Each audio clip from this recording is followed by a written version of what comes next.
So right now we're going to talk about central line dressing change.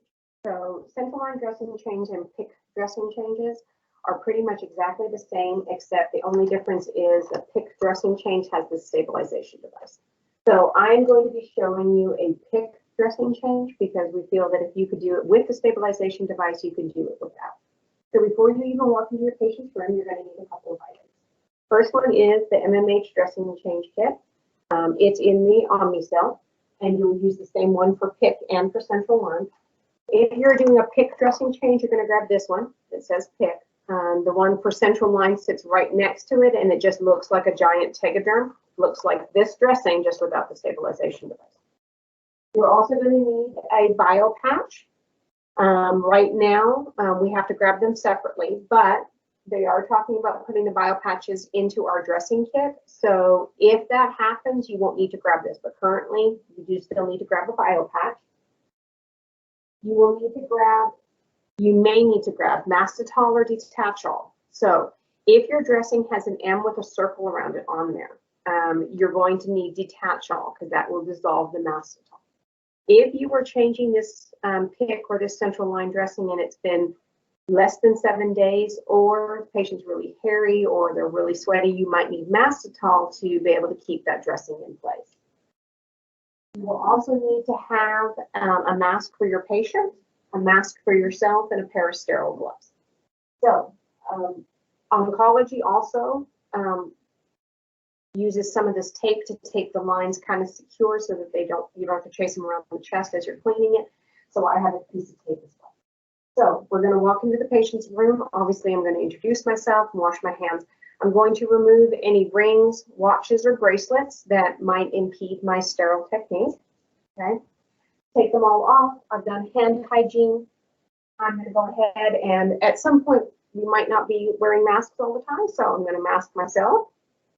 I'm now going to mask my patient.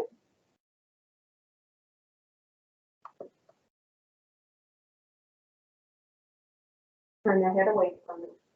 I'm going to put on my non-sterile gloves, and I'm going to remove the old dressing. When I'm removing the old dressing, I want to show you something. So there's two parts to every dressing. There's the big clear window, and then there's the part that we call the pants. Okay. On the pants, what I want you to look at I don't know if I can show it to you. See how it's perforating right there, how it's separating right where my finger is, looks like it's coming apart. There's perforations in the pants part of the dressing, okay? So when you are removing the central line, we don't ever want you bringing scissors next to your central line. That's why it's perforated. You should be able to pull hard on either side of this dressing and it will tear straight down the middle, okay? Once it tears down the middle, you're going to be able to just pull the rest of your dressing off, okay? Then you're going to remove the stabilization device.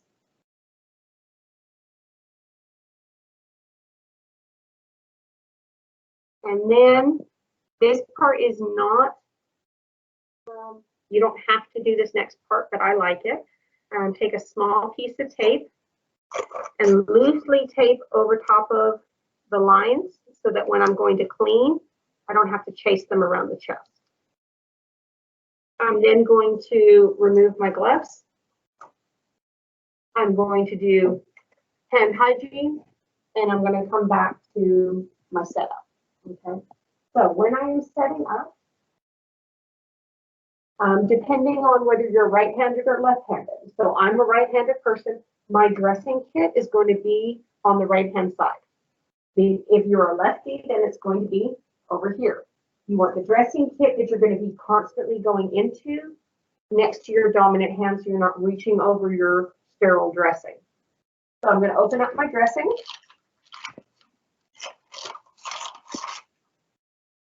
And then I'm going to open up my kit.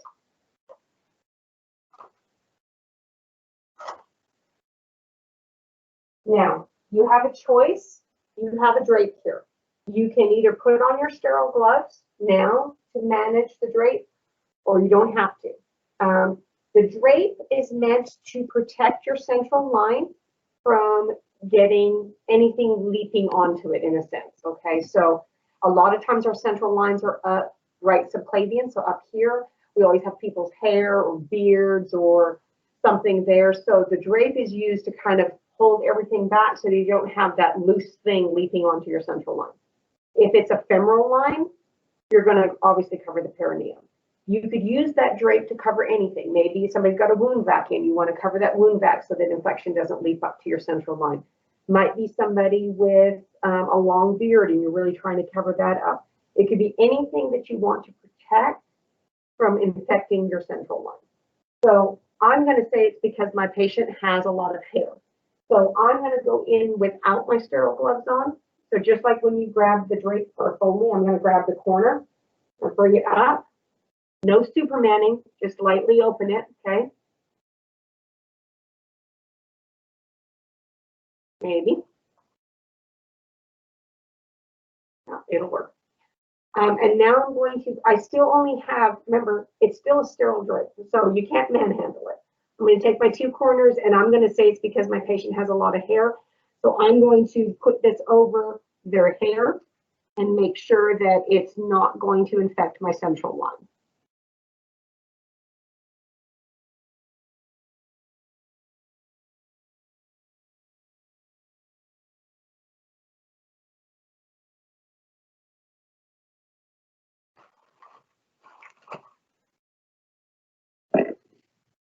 So I put it over, got my head, my patient's head turned that way. Now I'm going to go and now I'm going to put on my sterile gloves. Make sure when you're, oops, right before I put on my sterile gloves, my bio patch, I'm going to open and drop into my kit. Now, if you would put on your sterile gloves to put your drape down, that's perfectly fine. But prior to putting on your sterile gloves, you would have had to drop this in there. Okay. So now I'm going to go ahead and put on my sterile gloves. Remember, I can't turn my back to my sterile field. So when you are opening up your sterile gloves, if you're opening it on the bedside table like here, make sure that when you go to open the side towards going towards your dressings and stuff, that you don't do this. I don't want your hand or this drape going over that sterile field. Okay, so you're going to open it, you need to be off to the side like this, or you can step to the side like this and put the gloves on. Okay, because then I can still see my sterile field, whichever one makes you happy. So I'm going to stand here. Once again, when you're putting on your sterile gloves, don't angle your hand down like this. I want it angled up, okay? Sterile is always up. Once again, when you're putting on your sterile gloves, a lot of you want to, and I can't turn it too much because I'll contaminate, so we'll try this way. Your thumb, a lot of you want to hold your thumb here while you're putting in this hand. Don't do that. Keep your thumb away. You don't want to contaminate that thumb just because you've got your hand going in there. Get my cuff, straighten it up. Now I'm sterile, okay? So now what I'm going to do is I'm going to take a look at my kit. So in my kit, you will see that you have alcohol. Alcohol. You have the barrier film. You have the chlorhexidine, okay? And then obviously my bio patch that I put in there. So the alcohol is only used if that insertion site looks nasty. If it's got dried blood, crusties on there, you're looking at it, it's looking red, inflamed. You're not 100% sure that this site looks great. You're going to use alcohol and you're going to swab that out. If you use the alcohol, you must go into Beacon when you're doing your central line documentation that you changed and did the dressing change. There is a drop-down box, then you're going to click alcohol. You must document that you use the alcohol because it's basically saying, look, that central line looked questionable. I wasn't sure about it at the time I changed the dressing. Therefore, if the patient gets a CLABSI, a central line acquired bloodstream infection, that you're basically saying, I knew beforehand it was looking a little iffy. I documented it, and I told my CM. Okay, so we're going to say that this site looks fine, and I don't have to use the alcohol.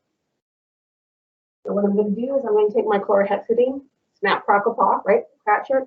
Now what you're going to do is you're going to scrub. So most of our central lines are sutured in. And even if they're not, you're going to clean from where the sutures would be or the sutures are, wherever those little holes right there. And you're going to scrub for 30 seconds or 30 swipes, whichever 30 you want to count to, but you're going to count and scrub for 30 seconds. So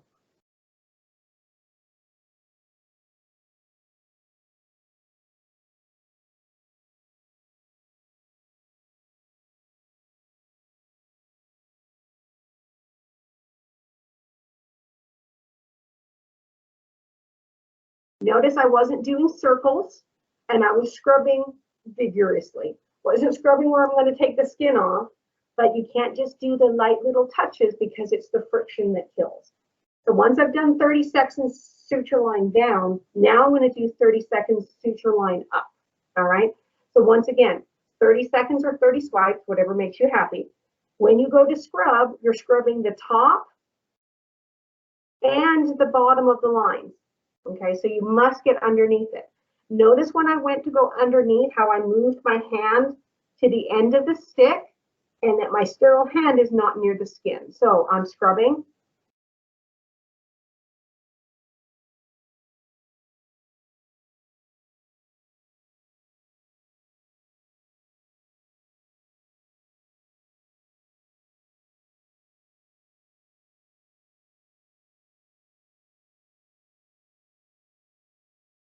So I've scrubbed for 30 seconds or 30 swipes, suture line down, and then 30 seconds or 30 swipes, suture line up, both the top and the bottom of the line. However long I've scrubbed is exactly how long I have to let it dry. I cannot fan it. I can't blow on it. I can't do anything that's going to hasten the drying process. However long I've scrubbed, exactly how long I need to let it dry. The next thing we're going to do is we're going to put on the bio patch. So it really depends on, right now we have like 3 different types of bio patches, but the concepts are all still the same. So you'll have some bio patches that have writing. You'll have some that will have a shiny side here and a dull side at the bottom, and some that have the dull side all the way around. The writing or the shiny side go face up. Okay. If it's dull all the way around, doesn't matter which side. So this one is shiny and it also has a little bit of writing. So it's going to go face up. The goal of this is to go around the insertion site to protect the insertion site from infection. There are a number of different ways to get this disc onto there. The most important thing though is that your hand remains sterile. And the reason that is this hand is going to eventually stabilize that insertion site as we're doing the rest of the dressing. So you really do not want to contaminate whichever hand it is, my dominant hand. So what I'm going to do is, everybody does it a different way. I've seen some people fold back one side and put it on. I've seen some people fold back both sides and put it on. I do the Pac-Man approach, but whichever way works for you as long as your hand is not contaminated. So by Pac-Man, basically what I do is I separate it out like this and I hold it open with my sterile hand. Okay, so just like that.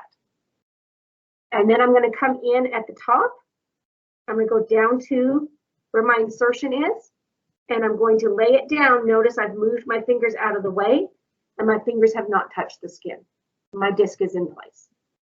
The next thing I'm going to put down is the stabilization. Okay. Now the stabilization device has pictures and arrows. So it's been a while since you've done a pick dressing and you're like, I don't remember the stabilization device. It has pictures.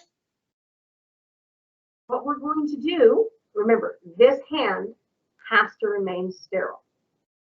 So I'm going to grab one of these hard pieces of plastic. You notice that on here, there's right here between my fingers, there's a little port. One of the lines will go in between those 2 little posts. Okay. Then you have the hard seat belt at the very top. You have the posts here and you have the seat belt at the top. You can grab whichever one you can manually grab and it feel comfortable for you. And you're going to grab it with your still sterile hand. Your other hand is about to become not sterile, clean. Okay, so it's going to grab the lines where you've cleaned. It cannot come up here and touch above where you've cleaned. It can only grab where you've cleaned. So you're going to grab the lines and lift it up. With the hand that's still sterile, you're going to slide this underneath and slide it down so it meets where the sutures are. You're then going to, one of the lines has to be between those posts. Okay, so as long as one of them is there, I'm going to push down with my finger and I'm going to stabilize that hub and make sure those lines stay in there. I'm going to take the other two lines and I'm going to drag them both underneath that hard piece. I'm going to pull off this sticker here and I'm going to put this across. Okay. Now, as I'm stabilizing it, and this is why you need it to remain sterile, is notice my fingers are right at the insertion site. So this hand had to remain sterile. As I'm holding firm, I'm going to pull on the wings. And then I'm going to flatten it out, pull on this wing, flatten it out. Now I'm going to let go. My central line is now stabilized. Next thing I'm going to do, I'm going to take my barrier film, and it's in a little swab, so I'm just going to go around the site like this. If you needed to put down mastitol at this time, let's say this was before 7 days, patient was really hairy, lots of sweat, whatever, then I would take the mastitol at this time and put it across. So I've done the mastitol. The next step is my dressing itself. So when you grab the dressing, you'll peel off the back tegaderm. And when you do that, you'll notice there's only one section that comes open. So this window is the first dressing you put down. When you're putting the window down, the point of the window is that through this window, we should be able to see the insertion site. Okay, so if you line it up where the top of the window, right here, so the top of this window lines up with kind of the top of the hub. So notice the top of the window lines up with the top of where the sutures are, and you put it down, and then you'll peel off this part right here, peel it off, you'll peel off the other half, and when you do that, you're then going to pull off the pants. Okay, once I've pulled off the pants, now I'm going to lift my lines up. I'm going to slide the pants underneath, and then the pants go over top of the top dressing. So it goes like this. Okay. And then peel off this hard part again. On this section right here, I'm going to put my initials, date and time. And I'm going to put this wherever it makes you happy, just not over top of the insertion. All right, that's a central line / pig dressing session. Okay, so we're going to talk about central line patency. So what you'll need for central line patency, obviously a pair of gloves, your saline flushes, okay, and some alcohol swabs, as well as your Curos caps or your alcohol caps. So according to MMH policy, our central lines need to be checked for patency once per shift. It doesn't say when during that shift, it just says once per shift. Common sense would dictate that if you have vancomycin due at 2, you're going to check that central line prior to 2 o'clock so that you know if it's not working, you're going to problem solve before that. So to check for patency, we're going to do a couple of steps here too. So first off, when you're looking at checking for patency, you're also assessing your line here. So it should remain unclamped, and it should have a neutral displacement cap on it, as well as an alcohol impregnated cap. Now, our alcohol impregnated caps right now are orange, okay? That can always change depending on the brand that we get, but they are orange. You can tell that these ones are green, okay? So you should have a neutral displacement valve and then an alcohol cap. Our neutral displacement valves are treated as part of IV tubing. So the neutral displacement valves are changed when you would change your IV tubing. So if this was HEP locked, it would be changed when you change your dressing. If this had maintenance fluids going, like LR, NS, D5LR, and you're changing your IV tubing every 96 hours, then when you go to change your IV tubing, you would change your neutral displacement cap. If you had blood, TPN, anything that's 24 hours or one-time use kind of thing, then you would change the neutral displacement cap when you discard that tubing. So you don't need to clamp the tubing. You don't need to clamp this unless you're changing the neutral displacement cap. Okay, so you do not need to clamp unless you're changing the neutral displacement cap. So now I'm going to go over patency. So obviously I have my gloves on. Anytime you touch a central line, you need to have gloves on, even if it's just flushing it or if you're administering a med, you always need to wear gloves. So first thing I'm going to do is I'm going to take off the old cap. Because it already had alcohol in it, I don't necessarily have to clean it, okay? So if I drop it back down like that and then open up my cap, do I have to clean it? Yes. So I have my saline. I'm going to clean that because I dropped it back down. Okay. I'm going to clean to 10 to 15 seconds, and it is the friction that kills.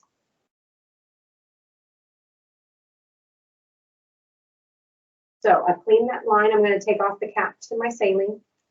I'm going to tap my air out, okay, and I'm going to pull it down. I pulled the plunger down because it sticks a little. I'm going to pull the plunger down and then tap it again. Any air bubbles that are sitting typically right up here, narrower, sometimes you'll get air bubbles there, so I just pull down a little bit, tap that air bubble out, and then I'm going to push all my air out. And to check patency at the hospital, we pulsate flush in too. So I'm going to pulsate flush in too. And then you have to aspirate too. So I have to be able to pull back and get brisk blood supply. Okay. Once I can do that, then I'm going to pulsate flush in the remainder. And notice I am pulsate flushing in. Okay. Not huge amounts at one time. It's pulsating like you would like the heart beating. Okay. The point of pulsating the blood in is that it causes turbulence in the line and it cleans it out. Now, our policy states you're going to flush with 10 cc's. If this still has blood tinge in it, like mine does, what I'm going to do is I'm going to remove it and I'm going to flush with another saline so that my line is clear. You do not have to flush with the whole 10 cc's. But you do need to flush again. So I'm going to remove my syringe. I'm going to clean it, because anytime I remove something from a central line, I must clean, okay? So I'm going to clean again for 10 to 15 seconds. Okay. What am I going to do again? I'm going to take off my cap, pull down, break that seal, tap my air out.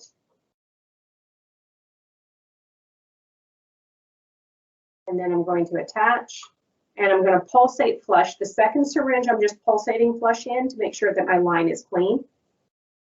And once my line is clear, I can stop. I'm going to remove it. I'm going to clean again. And then we're going to attach an alcohol. Now, so I'm going to clean for how long? 10 to 15 seconds, okay? Now, I'm going to take an alcohol, and the orange ones, all you're going to do is that you're just going to push together right here like this.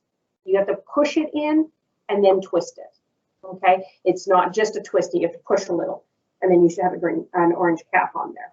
Now, you'll see the nurses walking around with these hanging off of their badges.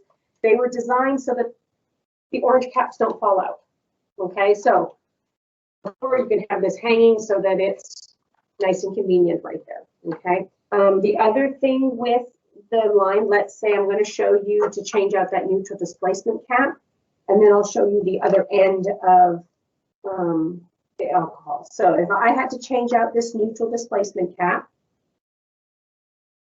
can my assistant grab me another syringe, please? All right, so let's say I'm changing out that neutral displacement cap. I'm going to go to the CS room and I'm going to grab my neutral displacement cap. I'm going to open it up. I'm going to, now this just depends.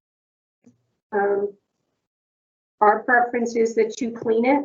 I know it's sterile, but we're about to attach it to a central line, so I really would prefer that you clean it. So 10 to 15 seconds, I've cleaned it, okay? Now, I'm going to attach my syringe. Once again, I'm going to pull down a little, make sure that there's no air in there, push up, okay? I'm going to attach it. That's why I cleaned it, is I'm attaching something foreign to it. And now I'm going to prime it, okay?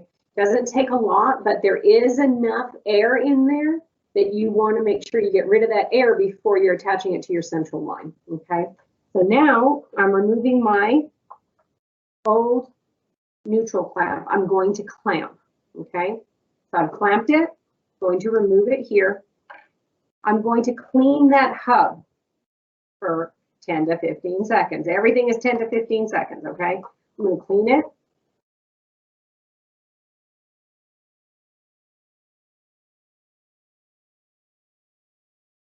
I'm going to remove that. I'm going to attach. And then I'm going to unclamp, okay?